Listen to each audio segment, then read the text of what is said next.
अस्सलामु अलैकुम। हमारे वज़ीर-ए-आज़म इमरान ख़ान साहब ने नामूस रिसालत पर पाकिस्तानी कौम से जो ख़िताब किया, उसमें उस पूरे ख़िताब में जो सबसे ख़तरनाक बात कही उन्होंने, ख़तरनाक इसीलिए कि क्योंकि ना तो कहीं पर उसकी उन्होंने वजाहत की और ना ही कोई उसकी दलील दी, उस बात को मुकम्मल किया। वो बड़ी एक डाउटफुल सी बात थी। उन्होंने क्या कहा कि ये जो लोग TLP यानी तहरीक-ए-लिब्बैक पाकिस्तान के लोग बाहर आ रहे हैं, इनको बाहर निकालना ही हमारा मकसद है। तो इस बात की वजाहत में उन्होंने कुछ भी नहीं कहा। तो मैं समझता हूँ कि अगर हम इसका एनालिसिस करें तो इस बात के दो मतलब हो सकते हैं।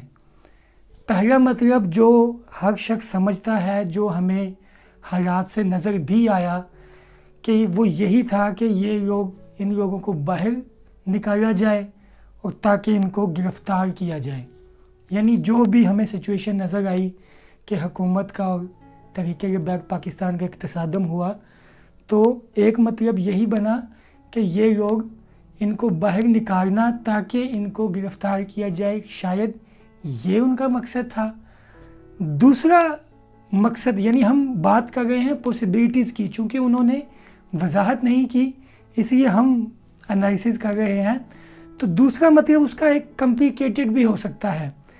कॉम्प्लिकेटेड यानी इस तरह से कि बाज़ औक़ात जो हुकूमतें हैं, जब वो एक काम खुद नहीं कर सकती तो वो एक ऐसी उल्टी चाल चलती हैं कि जिससे वो काम अगले से करवा देती हैं, यानी किसी भी जमात से, किसी फ़र्द से। जैसे मैं आपको इसमें दो मिसालें पेश करना चाहूँगा कि जिस वक़्त मशरक़ी पाकिस्तान अलहदा हुआ, पाकिस्तान इंडिया की जंग हुई 1971 में, तो इंडिया ने अपना ही एक जहाज़ हाईजैक करवाया और उसका इल्ज़ाम पाकिस्तान पर डाला, और उस इल्ज़ाम की बिना पर उसने पाकिस्तान से बांग्लादेश, यानी हमारा जो साबका पाकिस्तान था, उसकी फ़िज़ाई हदूद इंडिया से होकर गुज़रती थी, तो उस हाईजैक का इल्ज़ाम उसने पाकिस्तान पर डाला और उसकी बिना पर उसने फ़िज़ाई हदूद का रास्ता हमें नहीं दिया और फ़िज़ाई हदूद मुनक़ता कर दी, ताकि यहाँ से फ़िज़ाई तौर पर कोई भी इमदाद ना दी जा सके किसी भी तरह की। तो दूसरी मिसाल आप एक तो और तरह समझें कि जिस वक़्त हमारा यानी रशिया अफ़गानिस्तान में मौजूद था, तो उन्होंने, पाकिस्तान ने रशिया की बढ़ती हुई ताकत को तोड़ने के लिए सरकारी तौर पर यहाँ से फ़ौजी नहीं भेजे, बल्कि उन्होंने एक मुजाहिदीन तैयार किए जो रशिया के ख़िलाफ़ अफ़गानिस्तान में लड़ते थे। तो बाज़ इत्तलात ऐसी भी हैं कि हमारे पाकिस्तान की आर्मी ही मुजाहिदीन के रूप में लड़ते थे। खैर इन बातों में कितनी सदाकत है, लेकिन कहने का मतलब ये है कि बाज़ औक़ात हुकूमत उल्टी चाल चलती है, जो काम वो खुद नहीं कर सकती वो किसी से करवाती है। तो उनकी बात का दूसरा मतलब मेरी समझ में ये आया कि शायद उनका ये मतलब है कि इनको बाहर निकालना ही हमारा मकसद है, कि यानी ख़ुद वो चूँकि नामूस रिसालत पर इस तरह से एहतजाज नहीं कर सकते, हुकूमत की 100 मजबूरियाँ हो सकती हैं, ताकि दुनिया को एक पैगाम जाए कि हम लोग नामूस रिसालत की खातिर किस हद तक जाते हैं। तो एक दूसरा मतलब ये बनता था।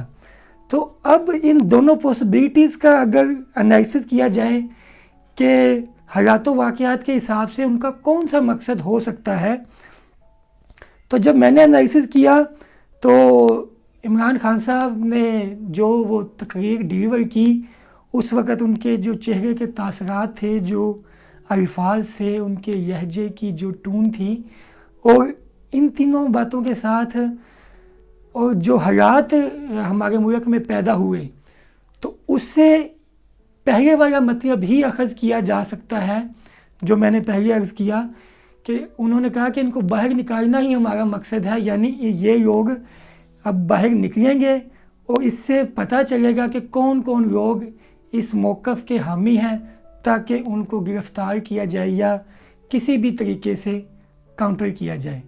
تو انشاءاللہ اگلی ویڈیو میں ہم ڈسکس کریں گے کہ جو سچویشن پیدا ہوئی تحریک لیبیک پاکستان اور حکومت کے درمیان تصادم سے، تو اس میں غلطی کس کی تھی۔ انشاءاللہ یہ اگلی ویڈیو میں ہم ڈسکس کریں گے۔